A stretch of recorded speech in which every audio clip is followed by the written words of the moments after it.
Buenas noches amigos, hoy es miércoles 30 de noviembre, bienvenidos a una nueva edición de Redes y Poder.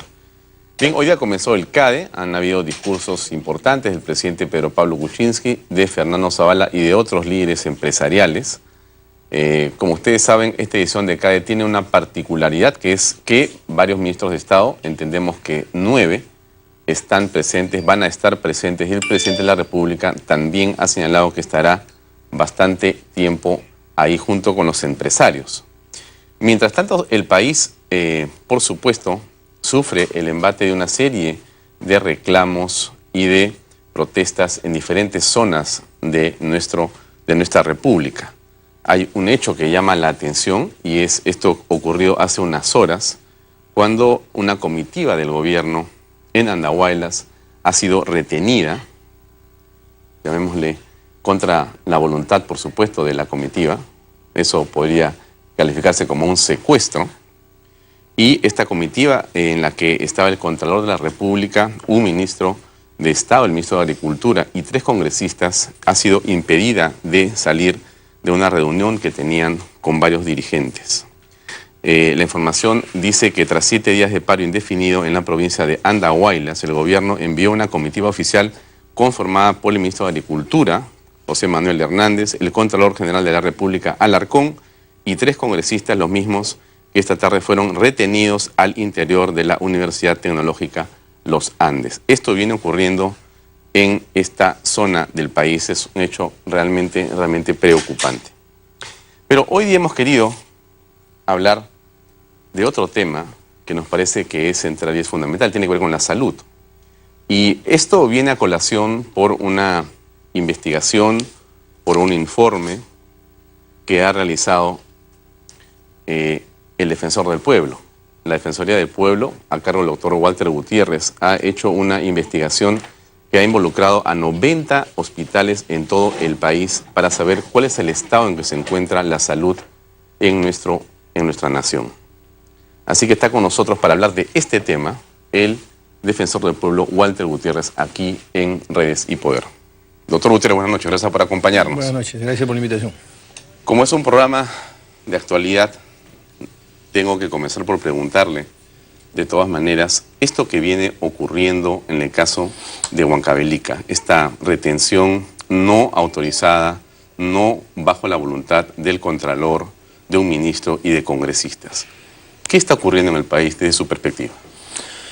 Bueno, hay evidentemente un desborde popular, un debilitamiento institucional. En el último reporte de la Defensoría hemos registrado más conflictos sociales y esto tiene mucho que ver con el último año del anterior gobierno, en el que los temas se dejaron pasar. Hubieron mesas de diálogo y acta tras acta, pero la verdad no se hizo mucho seguimiento respecto al cumplimiento del contenido de estos acuerdos y tal vez este gobierno también ha demorado un poco en instalarse y en tener claro lo que debería hacer con los conflictos sociales.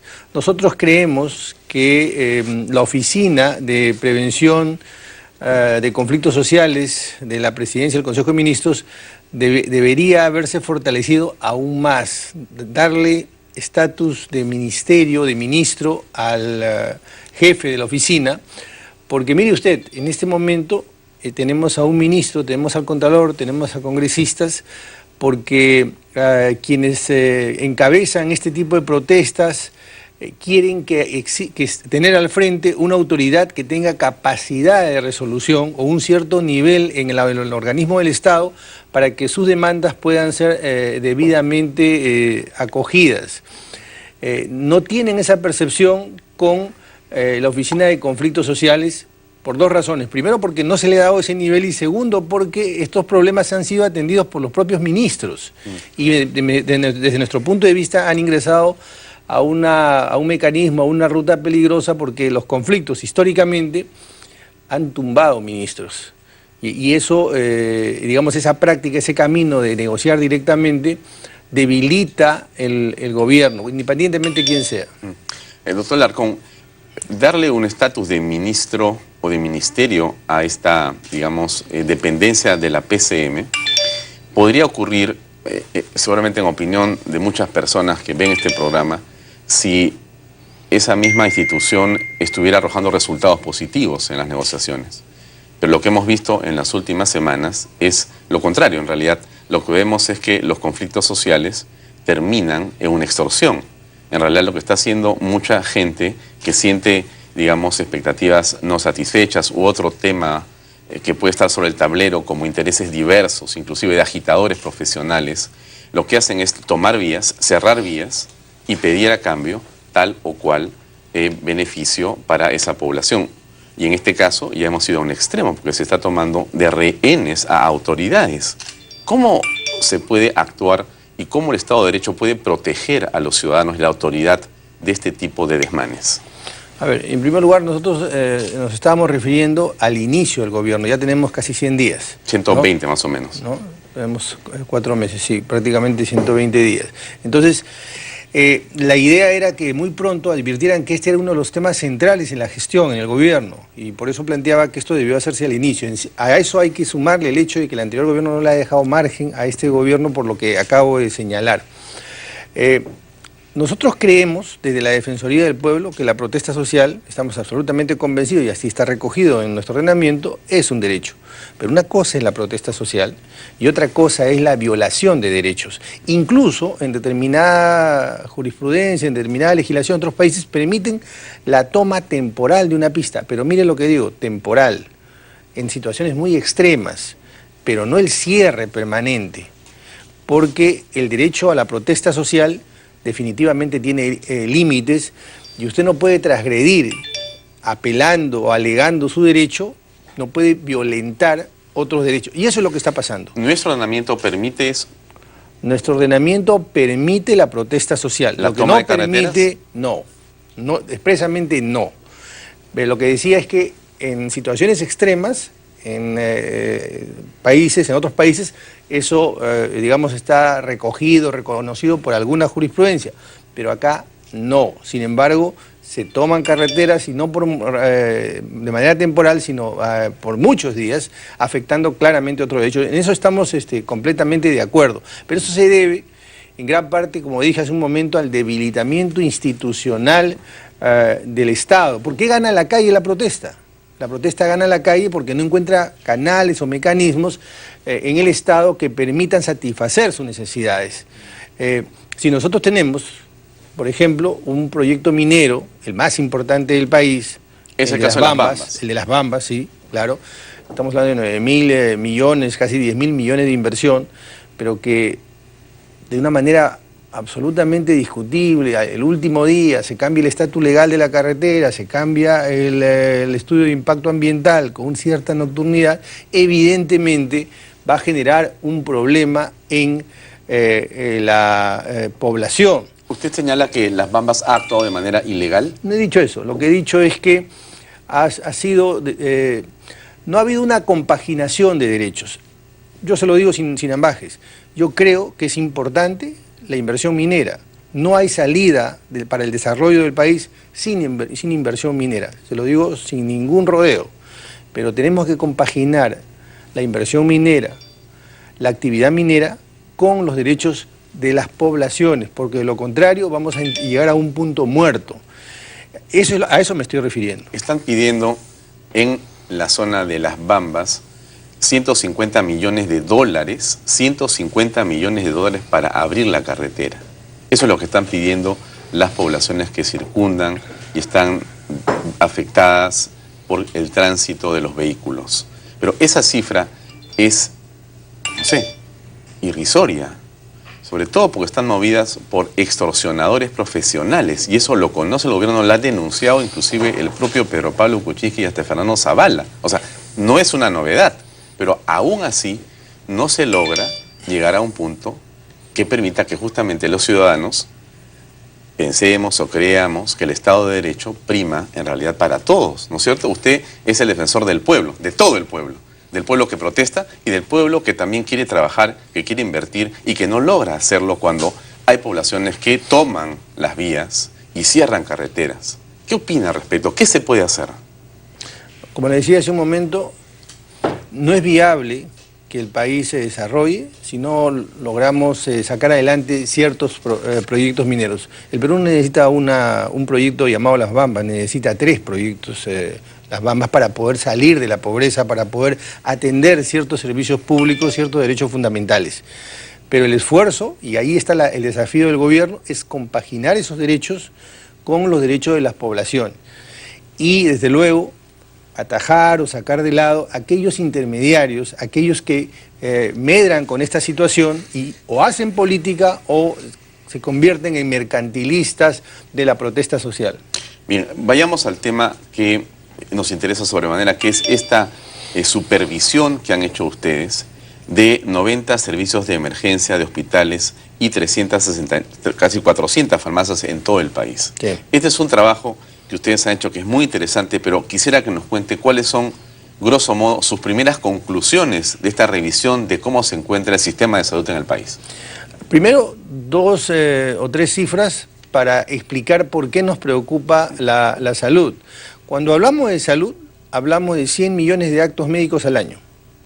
Hablamos de 1.700 intervenciones de emergencia a cada hora. Hablamos de 500.000 de partos, de 6 millones de cirugías leves o complejas. Estamos hablando de cifras importantes. ¿Qué hemos encontrado? Nosotros hemos encontrado en este servicio básico llamado servicio de salud, hemos encontrado déficits como por ejemplo equipos obsoletos, equipos que tienen una vida útil de 5 años, tienen 8 o 13 años funcionando con riesgo de vida de los pacientes y con testimonio de los propios médicos que nos dicen que muchas veces estos equipos se paran en plena atención. Hemos encontrado también mucho hacinamiento, el 57% de los pasillos, casi el 60% de los pasillos son utilizados como espacios de atención médica.